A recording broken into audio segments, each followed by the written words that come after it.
The second week of Ashleigh's workout, she hurt a lot less, but she was still exhausted at the end of the day. Sometimes she had a quick salad or opened a can of soup, but most days she showered, packed her bag for work the next day, and fell into bed.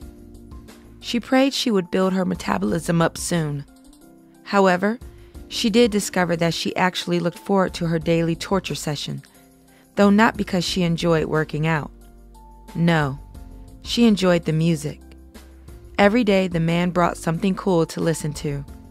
When one song ended, she anticipated the next one, never knowing what to expect. Sometimes it was Def Leppard, Pour Some Sugar on Me. Sometimes it was Harry Connick Jr.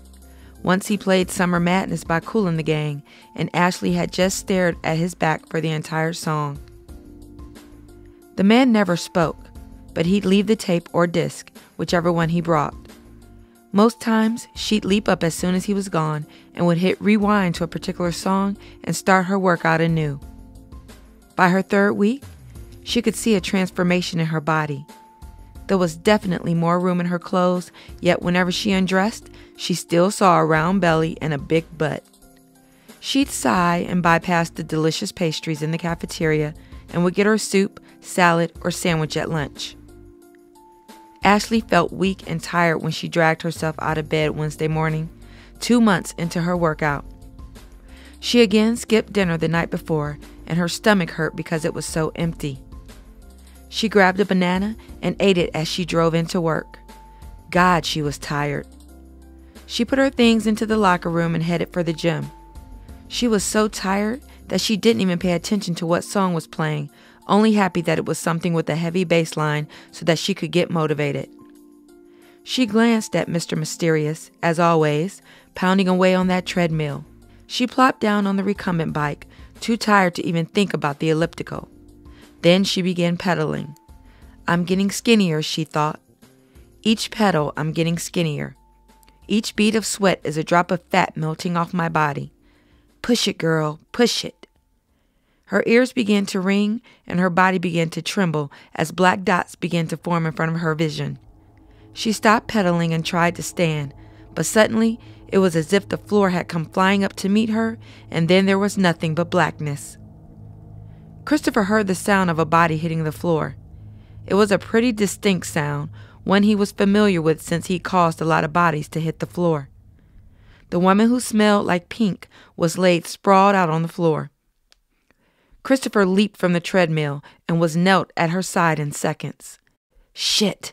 She was having a heart attack. He quickly checked her pulse. He could tell that it was weak. He quickly placed his hand behind her neck and made sure that her airway wasn't obstructed. She breathed fine. Christopher looked up at the camera and gestured for someone to bring smelling salts. Very gently, he touched her cheek. Her skin was like silk, and his hands were so rough. Hey, he said softly. Wake up, sweetheart. Open your eyes. Roddy and Carlos were suddenly there with the first aid kit. Get the salts, he commanded. TK located them and broke the caplet under her nose. The woman twitched and tried to turn her face away. She brought her hand up weakly and pushed TK's hands away.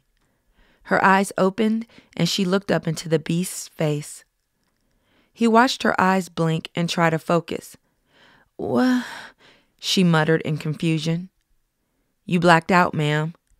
She kept blinking rapidly, and he suddenly realized that one of her eyes was brown while the other was hazel. She'd lost the contact. Ashleigh sat up. 3 men were hovering over her, and she felt instantly foolish. She'd fainted. She tried to stand, and the man in black kept a hold of her arm. Careful, ma'am. You're not ready to stand up yet. I'm okay, she said in embarrassment. She touched the back of her head and felt a lump forming. The man in black's hand was instantly there. She looked up at him but had double vision and couldn't seem to focus. His fingers gently touched the lump forming. Ma'am? His hands suddenly gripped her. Ma'am! And then the world went black again.